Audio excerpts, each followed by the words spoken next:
ہر انسان کا قرآن پاک میں ذکر آیا ہے، ہر دور کے انسان کا قرآن پاک میں ذکر آیا ہے اور اس کو اس کے نام سے پکارا گیا ہے، اس کا نام بھی آیا ہے اور اس کا کام بھی آیا کہ وہ کیا کام کر رہا ہے۔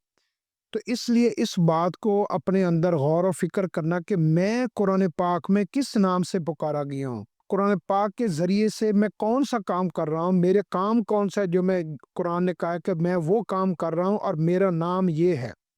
تو قرآن پاک میں ہر انسان کا ذکر آیا ہے۔ کسی انسان کو اللہ پاک نے مومن کہا ہے، جو انسان ایمان والے کام کر رہا ہے تو اس کا ذکر قرآن پاک میں مومن آیا ہے، اور مومن سے پتہ چلا ہے کہ یہ ایمان والا کام کر رہا ہے۔ قرآن پاک میں کسی انسان کا نام کافر آیا ہے، یعنی جو ہر بات کا اللہ اور اللہ کے رسول کی بات کا انکار کر دیتا ہے، ہمارے اور اللہ کے حکموں کا انکار کر دیتا ہے، تو اس کا نام آیا ہے۔ کہیں پہ مجرمون کا نام آیا ہے کہ جو انسان جو ہے نا جرم میں اپنے حد سے گزر جاتے ہیں، تو کسی انسان کو کہ وہ جرم کر رہا ہے اور اس کا نام مجرم ہے۔ کسی انسان کو جو ہے نا خطاکار کا نام آیا کہ اس کا نام خطاکار ہے اور وہ خطاؤں میں لگا ہوا ہے۔ اور کسی انسان کا قرآن پاک میں نام آیا کہ یہ دین اسلام کا مذاق کرنے والے لوگ ہیں، یعنی اللہ یستہزئ بہم ویمدہم، کہ یہ جو ہے نا دین اسلام اور دین اسلام کے اوپر عمل کرنے والے لوگوں کا یہ مذاق اڑاتا ہے اور یہ استہزاء کرتے ہیں اور یہ تمسخر اڑاتے ہیں، اور اس کا نام جو ہے نا قرآن پاک میں آیا اور اس کا کام بھی آیا کہ یہ کام کیا کر رہا ہے۔ ایسے کچھ لوگوں کا، کچھ ایسے کاروباری لوگوں کا قرآن پاک میں نام آیا کہ وہ قرآن پاک میں کیا کام کر رہے ہیں، کہ وہ جو ہے نا وہ سب سے گھاٹے کی تجارت قرآن نے کہا ہے کہ جو لوگ اپنے دین اسلام کو بیچ کر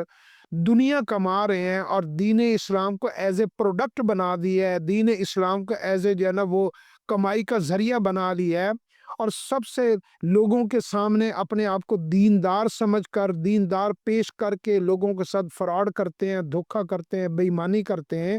اور دین اسلام کو اپنی کمائیوں کا ذریعہ بنا لیا، خود عمل نہیں کرتے اور دین اسلام کے ذریعے سے وہ تجارت کر رہے ہیں۔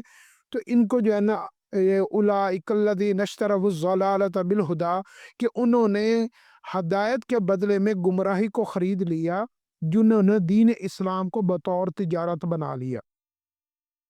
پھر اسی طریقے سے اور ہر بندے کا، ہر عورت کا، ہر مرد کا، بے حیا والے، بے ایمان والے، جھوٹ بولنے والے، سچ بولنے والے،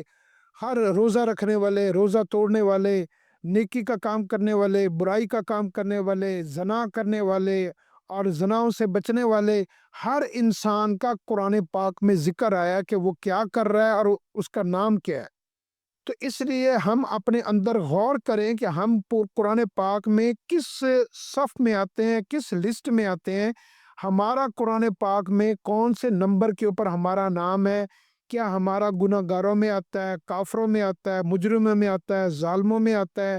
ہمارا حکم توڑنے والوں میں آتا ہے، زانیوں میں آتا ہے، بدکاروں میں آتا ہے، ہمارا بے حیاؤں میں آتا ہے، بے شرم میں آتا ہے، بے غیرت میں آتا ہے، ہمارا نام کہاں پہ آتا ہے؟ یا ہمارا کہیں پہ کوئی ایسا کوئی عمل ہے کہ جو ہمارا نام ایمان والوں میں شامل آ جائے، ہمارا روزے والوں میں شامل آ جائے، صابرین میں آ جائے، شاکرین میں آ جائے، مومنین میں آ جائے، قانتین میں آ جائے، صدیقین میں آ جائے، شہداء میں آ جائے، صالحین میں آ جائے؟ ہمارے پاس کوئی ایسا عمل ہے کہ ہمارا قرآن پاک میں ہمارا ذکر ان ناموں کے ساتھ ہمارا جڑ جائے؟ جن ناموں کے ساتھ ہمارا ذکر جڑ جائے گا اور جو صفات یا جو کام ہم دنیا میں کر رہے ہوں گے، وہی ہمارا اصل میں انجام ہے، وہی ہمارے امتحان کا نتیجہ ہے، وہی ہماری آخرت ہے۔ تو اس بات کو اپنے اندر سمجھنا، کبھی قرآن کو اس انداز سے بھی پڑھیں کہ میں قرآن پاک میں کس نام سے یاد کیا گیا ہوں۔ اللہ ہمیں اس کی سمجھ عطا فرمائے۔